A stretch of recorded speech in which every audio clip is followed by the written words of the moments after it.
Do you know what day of the week you are most likely to die from a heart attack? Take a guess. I'll give you a second. It's Monday. Care to guess what time? It is between 8 and 9 a.m. Do you know what else happens Monday at 8?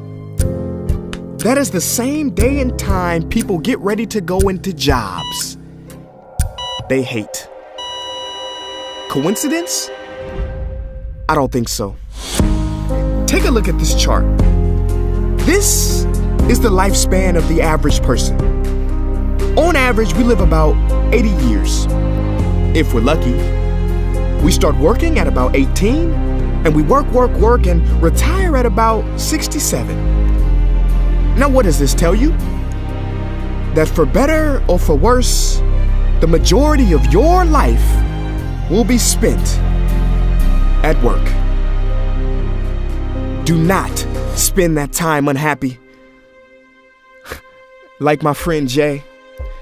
See, Jay would always say, when I finish school, then I'll be happy.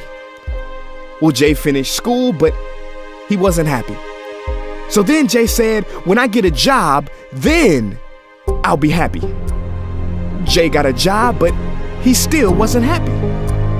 So Jay said, when I get married, settle down, and have kids, then I'll be happy. Well, he got married, settled down, had 2 kids, but still wasn't happy.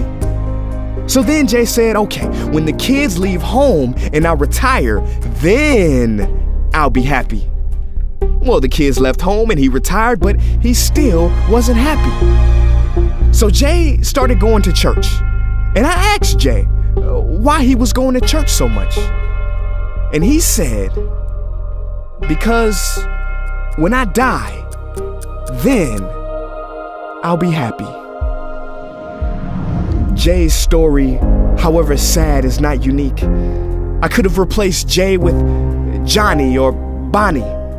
In fact, Jay's initials stand for just about everybody.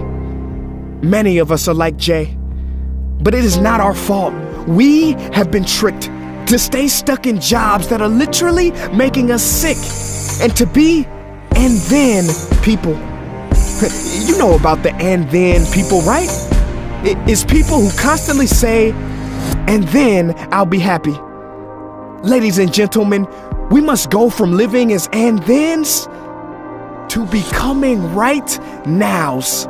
We have to be happy right now. How? We must either find a job we love or bring more love into our jobs. It is time to step out of the rat race. Cause the funny thing is, even if you win, make a load of money, hold up the trophy that everybody hails, you're still a furry rodent with a pointy nose and long tail. Wake up. Stop playing with your life.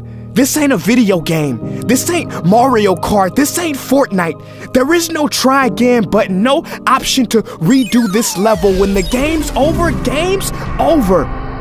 But there is one cheat code to the human console, and that is to take control and to stop buying into the lies society has told, like how overworking is cool and being stressed out is a status symbol. Oh, and I almost forgot the biggest lie. Keep a work-life balance. Now, on the surface, you may not see how crazy that sounds, but think about it. Work-life balance? Shouldn't it be the other way around? Shouldn't life come before work? Because when your life is better, your work is better? But don't take my opinion. Harvard professor Shawn Achor recently discovered something fantastic, which he calls the happiness advantage. His studies prove that 75% of job success can be predicted by not how smart you are, not how talented you are, but how happy you are. His research is decisive. He says when you're happy, your intelligence rises, creativity rises, your productivity rises. And you know what else is funny? You also make more money. But here's the real kicker. You live longer too. I know, it sounds too good to be true, but yes, optimists actually live longer than pessimists, so you could stretch this graph a few extra years if this time here is filled with more joy and cheer. Let me be clear, do not take this message lightly. It is your duty to be happy, for your own sake. I don't care if you're here, at the end, it is never too late to trade in your deadlyhood for a livelihood and refuse to suffer during the weekdays. Ironic they call it that, because you're literally in a weekdays where you're constantly waiting for the weekend. See, I believe so many people die of heart attacks because they are involved in work that their hearts are just not in. I believe people have low vital signs because they are involved in work that is not vital to them. My friends, happiness is a choice, but anyone who says it's easy has lied. It ain't easy, but you have to try. The first step is to look inside and remember the quote that the Buddha wrote 2,000 years ago, which I believe today for most people still applies. The problem is, you think you have time. Stop wasting your life.